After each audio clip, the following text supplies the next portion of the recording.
지난 주말 창원에 있는 한 대형마트에서 직원들이 잇따라 코로나19 확진 판정을 받아 방역당국이 비상입니다.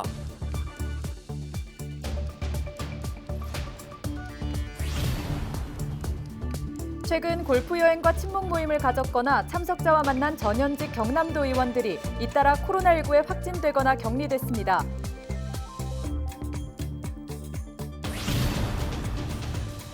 최근 개성 표현의 수단으로 주목받고 있는 문신을 두고 각종 논란을 짚어보는 연속 보도입니다. 문신 시술의 합법화를 취재했습니다.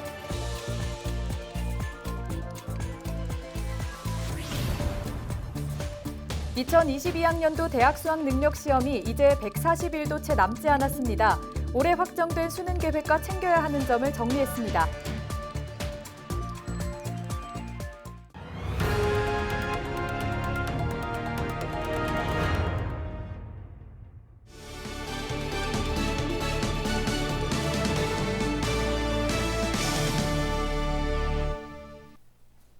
여러분 안녕하십니까? 헬로티비 경남뉴스입니다. 지난 주말 창원에 있는 한 대형마트에서 직원들이 잇따라 코로나19 확진 판정을 받았습니다.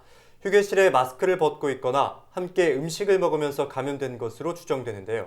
이 마트는 평소 가족 단위 이용객이 많은 것으로 알려져 시민들이 불안해하고 있습니다. 김수정 기자의 보도입니다. 입구부터 줄이 길게 늘어섰습니다. 비가 오는 궂은 날씨에도 시민들은 아이까지 안아 업고 선별진료소를 찾았습니다. 지난 주말 동안 창원시 마산회원구에 있는 한 대형마트에서 확진자가 잇따라 나오면서입니다. 당황스럽고 너무 놀라서 밀접 접촉자라고 연락은 안 왔는데 걱정스러워서 이제 알기도 어리고 하다 보니까. 창원의 한 대형마트 직원이 지난 3일 코로나19 확진 판정을 받았습니다. 다음 날인 4일 직원 5명이, 5일에는 직원 2명과 가족 1명이 확진됐습니다. 방역당국은 마트 확진자들이 휴게실에서 마스크를 쓰고 있지 않았거나 함께 음식을 먹으면서 감염된 것으로 추정하고 있습니다. 추가적으로 토요일 날 오후부터 검사하니까 나와가지고 저희들이 오후 4시인가 아까 3시 반인가 그때 폐쇄를 시켰습니다. 스스로가 아마 자발적으로 같이 밥 먹고 아까 말했듯이 같이 어울린 사람들하고 같이 어울리가지고 간 사람들이 대부분일 겁니다. 확진자 가운데 계산원도 있지만 CCTV 확인 결과 마스크를 하고 있어 확산 가능성은 적다고 방역당국은 보고 있습니다.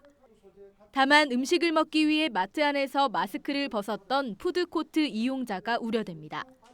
6월 29일 화요일부터 지난 주말까지 해당 마트의 푸드코트를 이용했다면 반드시 관할 보건소로 연락해야 합니다. 대량으로 직장에서 지금 이제 전염을 시킨 이 확진자의 경우 어디서 감염이 되는지 경로가 불분명합니다. 이런 게 저희들이 가장 위험하고 답답하게 생각하는 거고요. 그래서 최대한 이 주변을 지금 정리를 해내서 추가 감염이 일어나지 않도록 그렇게 하겠습니다. 창원시는 최근 해당 마트를 이용했다면 누구나 코로나19 진단검사를 받을 수 있다고 전했습니다. 또 휴게실 같은 밀폐된 공간에서는 반드시 마스크를 하고 거리 두기와 방역 수칙에 적극 동참해 줄 것을 당부했습니다. 헬로티비 뉴스 김수정입니다. 5일 경남에서는 16명이 코로나19 신규 확진 판정을 받았습니다. 지역별로는 창원이 11명, 진주와 양산 2명, 통영 1명입니다. 대부분 도내 확진자의 접촉자거나 가족으로 창원 확진자 일부는 창원 대형마트 직원과 가족입니다. 또 창원에서 진주 지역 중학교 학생과 창원 지역 초등학교 학생도 검사 결과 양성 판정을 받았습니다. 해당 학교에는 학생과 교직원에 대한 코로나19 검사가 진행됐습니다. 이날 기준 도내 누적 확진자는 5,280명입니다. 최근 골프 여행과 친목 모임을 가졌거나 참석자와 만난 전현직 경남도 의원들이 잇따라 코로나19에 확진되거나 자가격리에 들어갔습니다. 전 도의원 A씨는 지난달 29일 통영에서 몸살 등의 증상으로 코로나19 진단검사를 받은 결과 양성 판정을 받았습니다. A씨의 부인과 아들 등 가족 3명도 확진됐습니다. 또 함안에서는 지난달 30일 전 도의원 B씨가 양성 판정을 받았는데 A씨와 B씨 모두 지난달 21일부터 1박 2일간 전남에서 부부 동반 골프 여행을 한 것으로 알려졌습니다. 이 골프 여행에는 현직 도의원 C씨도 참여했습니다. 전 도의원 B씨는 골프 여행 이후 지난달 진주에서 열린 전직 도의원 친목 모임에도 참석했고 이때 현직 도의원 3명이 밀접 접촉자로 분류됐습니다. 방역당국은 진주 모임에 모두 18명이 참석한 것으로 보고 전현직 도의원을 포함해 이들에게 방역수칙 위반 과태료를 부과할 예정입니다. 특히 현직 도의원 일부는 6일부터 열릴 경남도의회 임시회에도 참석하지 못하게 됐습니다. 2022학년도 대학 수학능력시험이 이제 140일도 채 남지 않았습니다. 올해도 코로나 상황에서 치러지다 보니 수험생들과 학부모 걱정이 클 수밖에 없는데요. 확정된 올해 수능 계획과 챙겨야 하는 점 권정숙 기자가 정리해드립니다. 2022학년도 대학 수학능력시험은 올해 11월 18일 치러집니다. 코로나 시국이다 보니 올해도 마스크 수능으로 진행됩니다. 따라서 시험 전 백신을 맞았더라도 반드시 마스크를 착용하고 방역 지침을 따라야 합니다. 시험실별 수험생도 최대 24명으로 제한되고 확진자와 자가격리자, 유증상자 등을 위한 별도 시험실도 운영됩니다. 지난해 설치했던 책상 칸막이 설치 여부는 교육부가 질병청 등과 논의를 통해 이달 중 발표합니다. 응시원서 접수 기간은 다음 달 19일부터 9월 3일까지 12일간입니다. 이번 수능이 사상 첫 문이과 통합형으로 치러지는 만큼 개편된 구조도 눈여겨봐야 합니다. 국어와 수학 영역은 공통과목과 선택과목 형식, 선택과목에 따라 유불리가 갈리게 돼 지금부터 전략이 필요합니다. 국어나 수학 같은 경우에는 공통점수의 배점이 높기 때문에 공통과목 공부를 먼저 충실히 하는 게 중요하고 선택과목 같은 경우에는 학생들이 자기가 자신 있는 과목을 이렇게 선택하는 것이 가장 좋은 지원 전략이라고 생각합니다. EBS 연계율은 기존 70%에서 50%로 줄고 영어 영역에 이어 제2외국어와 한문도 올해부터 절대평가로 바뀌었습니다. 한국사 영역이 필수로 지정돼 미응시자는 수능 응시 자체가 무효 처리되는 점도 챙겨야 합니다. 달라진 첫 이번 수능의 성적 통지표는 12월 10일에 배부됩니다. 헬로티비 뉴스 권정숙입니다. 대부분의 문신 시술이 타투이스트들에 의해 이루어지고 있지만 비의료인의 문신 시술은 현행법상 불법입니다. 이 때문에 타투이스트들은 문신 시술 합법화를 요구하고 있는데요. 의료계에서는 의료법 체계의 혼란을 야기할 수 있다며 문신 시술의 안전성 확보가 우선이라는 입장입니다. 김진재 기자입니다. 피부에 상처를 내고 물감을 들여 글씨나 그림을 새기는 문신. 대부분의 문신 시술은 타투이스트들에 의해 이루어지고 있지만 현행법상 비의료인의 문신 시술은 불법입니다.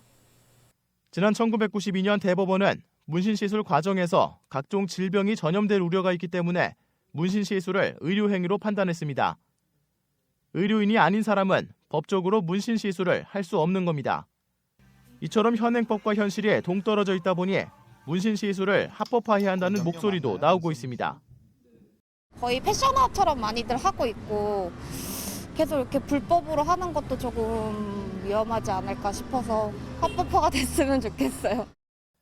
타투이스트 단체는 의료인 외에는 문신 시술이 불법이다 보니 타투이스트들이 신고 협박을 당해 시술 비용을 받지 못하는 등의 어려움을 겪고 있다는 입장. 이 때문에 타투이스트들의 안전과 체계적인 위생 관리 등을 위해 문신 시술 합법화가 필요하다고 주장하고 있습니다. 이미 저희가 사용하는 모든 제품은 다 멸균 처리돼서 나왔고 잉크나 뭐 이런 여러 가지 것들도 다 외국에서 FDA 승인을 받은 정상적인 제품을 사용하는 거기 때문에 그래서 그 기준을 나라에서 잡아주시면 거기에 맞춰서 훨씬 더 안전하고. 국회에서는 지난해 문신사 법안을 비롯해 최근에는 타투업 법안까지 문신업자의 자격 기준을 마련하고 문신 시술을 양성화하기 위한 법안들이 연이어 발의됐습니다.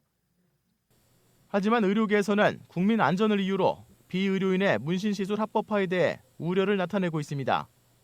대한의사협회 의료정책연구소는 연구자료를 통해 비의료인에게 문신을 허용할 경우 국민의 건강이 위험에 처하게 될 것이라며 우리나라 의료 시스템 체계에 혼란을 초래할 가능성이 높다고 지적했습니다. 젊은 층을 중심으로 문신이 하나의 패션으로 자리 잡아가는 상황에서 문신 시술 자격을 현행대로 의사에게만 부여할지 타투이스트까지 확대할지에 대한 논의가 이어지고 있습니다. 헬로티비 뉴스 김진재입니다.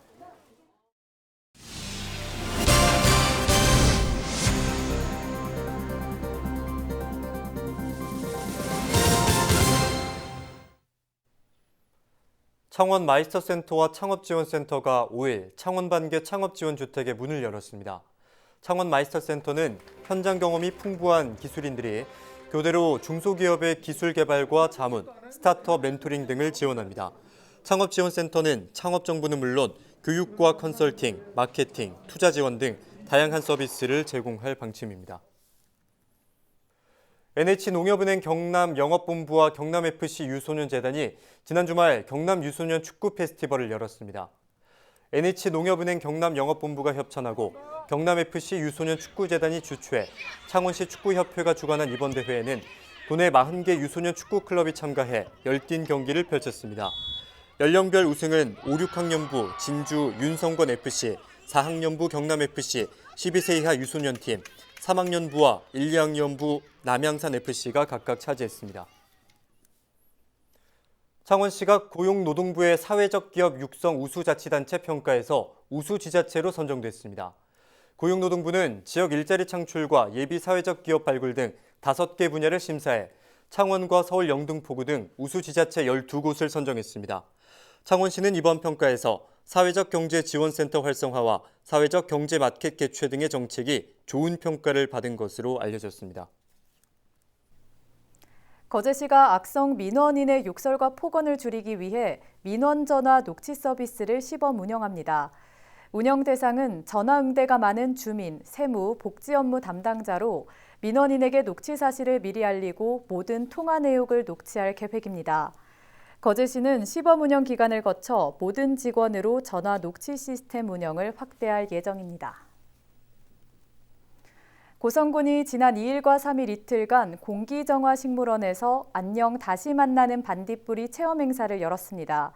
체험 행사는 군민들에게 생태계 파괴로 사라진 반딧불이를 볼 수 있는 기회를 제공하고 환경 보전의 중요성을 알리기 위해 마련됐습니다.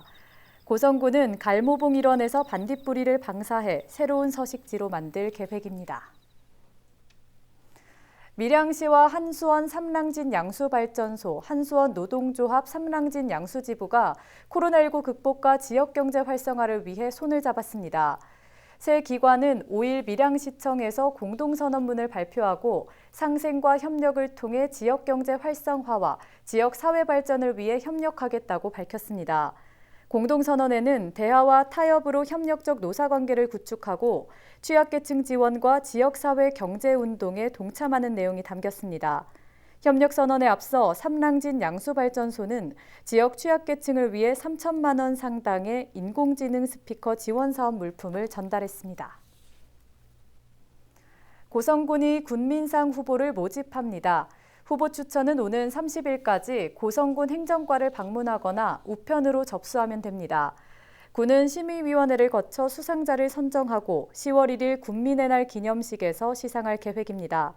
고성군민상은 문화예술과 교육, 체육 등의 분야에서 뚜렷한 공적을 낸 군민에게 수여하는 상입니다.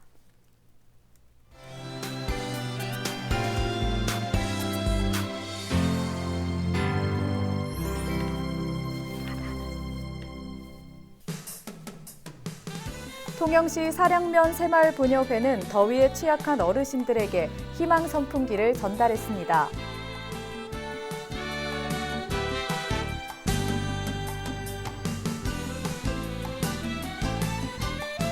밀양시 상남면 행정복지센터는 지역 주민들과 함께 자전거를 타면서 밀양강 자전거길 플로딩 활동을 벌였습니다.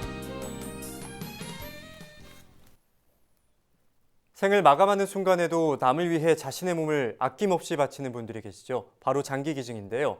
부산의 한 30대 남성이 오토바이를 타고 가다 교통사고로 뇌사 판정을 받자 자신의 장기를 기증했다고 합니다. 기증한 장기는 누군가의 심장이 되어 두근거리고 누군가의 눈이 되어 세상을 환하게 보고 있을 텐데요. 신체 일부가 타인을 위해 봉사하고 있으니 하늘나라로 가신 그분도 흐뭇해하고 있을 겁니다. 어두운 뉴스가 많은 요즘 세상인데요. 가끔은 이런 밝은 뉴스를 전할 수 있어서 좋습니다. 이상으로 뉴스 마칩니다. 시청해주신 여러분 고맙습니다.